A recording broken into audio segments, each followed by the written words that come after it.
The Israeli-Palestinian conflict dates back to the end of the 19th century. In 1947, the United Nations adopted Resolution 181 that was known as the Partition Plan, and it sought to divide the British Mandate of Palestine into Arab and Jewish states. On May 14, 1948, the State of Israel was created, and that instantly sparked the first Arab-Israeli war. The war ended in 1949 with Israel's victory, but 750,000 Palestinians were displaced, and the territory at that point was divided into three parts: the State of Israel, the West Bank, west of the Jordan River, and the Gaza Strip. Now, over the following years, tensions rose in the region, particularly between Israel and Egypt, Jordan, and Syria. Following the 1956 Suez Crisis and Israel's invasion of the Sinai Peninsula, Egypt, Jordan, and Syria all signed mutual defense pacts in anticipation of a possible mobilization of Israeli troops. Now, in June 1967, following a series of maneuvers by Egyptian President Abdel Gamal Nasser, Israel preemptively attacked Egyptian and Syrian air forces, starting the Six-Day War. Now, after the war, Israel gained territorial control over the Sinai Peninsula and Gaza Strip from Egypt, the West Bank and East Jerusalem from Jordan, and the Golan Heights from Syria. 6 years later, in what was referred to as the Yom Kippur War or the October War, Egypt and Syria launched a surprise two-front attack on Israel to regain their lost territory. The conflict did not result in significant gains for Egypt, Israel, or Syria, but Egyptian President Anwar al-Sadat declared the war a victory for Egypt, as it allowed Egypt and Syria to negotiate over previously ceded territory.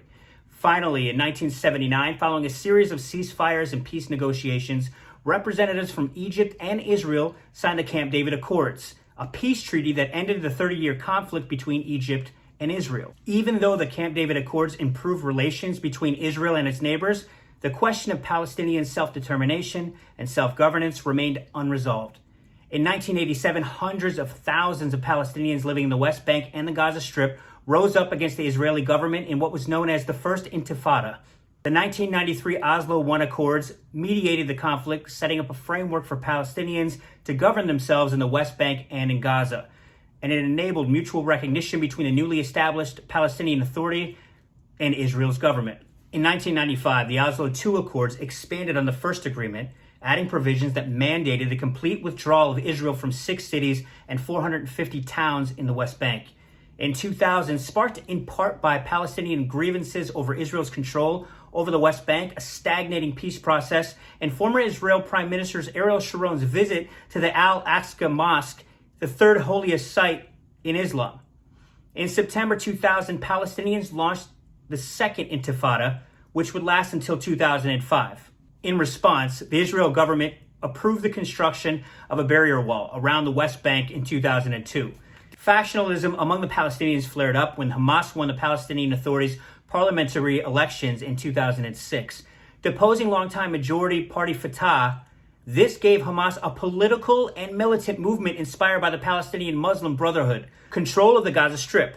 Gaza is a small piece of land on the Mediterranean Sea that borders Egypt to the south and has been under the rule of the semi-autonomous Palestinian Authority since 1993. The United States and European Union, among others, did not acknowledge Hamas's electoral victory, as the group has been considered a terrorist organization by Western governments since the late 1990s.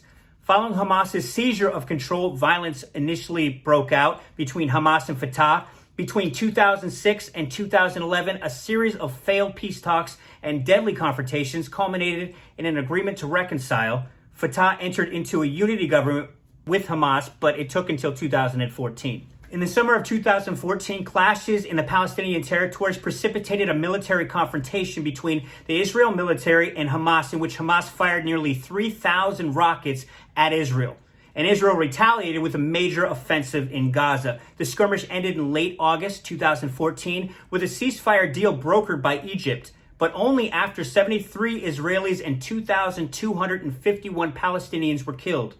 After a wave of violence between Israelis and the Palestinians in 2015, Palestinian President Mahmoud Abbas of Fatah announced that Palestinians would no longer be bound by the territorial divisions created by the Oslo Accords. In March of 2018, Israeli troops killed 183 Palestinians and wounded 6,000 others after some Palestinians stormed the perimeter fence between the Gaza Strip and Israel. And just months later, Hamas militants fired over 100 rockets into Israel, and Israel responded with strikes on more than 50 targets in Gaza during a 24-hour flare-up. The tense political atmosphere resulted in a return to disunity between Fatah and Hamas, with Mahmoud Abbas, Fatah's party, controlling the Palestinian Authority from the West Bank, and Hamas de facto ruling the Gaza Strip. The Donald J. Trump administration reversed long-standing U.S. policy by canceling funding for the UN Relief and Works Agency, which provided aid to Palestinian refugees, and relocating the U.S. Embassy from Tel Aviv to Jerusalem. The Trump administration also helped broker the Abraham Accords, under which Bahrain and United Arab Emirates normalized relations with Israel, becoming only the third and fourth countries in the region to do so, following Egypt in 1979 and Jordan in 1994. Similar deals followed with Morocco and Sudan, and Palestinian leader Mahmoud Abbas of Fatah rejected the accords, as did Hamas. In early May 2021, after a court ruled in favor of the eviction of several Palestinian families from East Jerusalem properties, protests erupted, with Israel police employing force against demonstrators. After several consecutive days of violence, Hamas, the militant group which governs Gaza, and other Palestinian militant groups launched hundreds of rockets into Israel territory. Israel responded with artillery bombardments and airstrikes, killing more than 20 Palestinians and hitting both military and non-military infrastructure, including residential buildings, media headquarters, and refugee and healthcare facilities. After 11 days, Israel and Hamas agreed to cease fire, with both sides claiming victory. The fighting killed more than 250 Palestinians and at least 13 Israelis, wounded nearly 2,000 others, and displaced another 72,000 Palestinians. The most far-right and religious government in Israel's history, led by Benjamin Netanyahu and his Likud party, and comprising 2 ultra-Orthodox parties and 3 far-right parties, was inaugurated in late December 2022. The coalition government prioritized the expansion and development of Israel's settlements in the occupied West Bank, endorsed discrimination against LGBTQ+ on religious grounds, and voted to limit judicial oversight of the government in May 2023 after a delay due to nationwide protests in March. In early October 2023, war broke out between Israel and Hamas, the militant Islamist group that has controlled Gaza since 2006, in the most significant escalation of the Israel-Palestinian conflict in several decades. Hamas fighters fired rockets into Israel and stormed southern Israeli cities and towns across the border of the Gaza Strip, killing more than 1,300 Israelis, injuring 3,300, and taking hundreds of hostages. The attack took Israel by surprise, though the state quickly mounted a deadly retaliatory operation. One day after the October 7th attacks, the Israel cabinet formally declared war against Hamas, followed by a directive from the defense minister to the Israeli Defense Forces, or IDF, to carry out a complete siege of Gaza. Since then, the two sides have traded daily rocket fire, and Israel ordered more than 1 million Palestinian civilians in northern Gaza to evacuate ahead of a ground invasion that began on October 28th. Israeli forces have encircled Gaza City, cutting it off from southern Gaza and squeezing Hamas. Hundreds of thousands of civilians remain in the city. Gazan health officials say the war has killed 10,000 Palestinians, including more than 4,000 children. The territory is also desperately low on water and fuel and supplies. The displacement of millions of more Palestinians presents a dilemma for Egypt and Jordan, which have absorbed hundreds of thousands of Palestinians in the past, but have resisted accepting anyone during the current war. Crazy.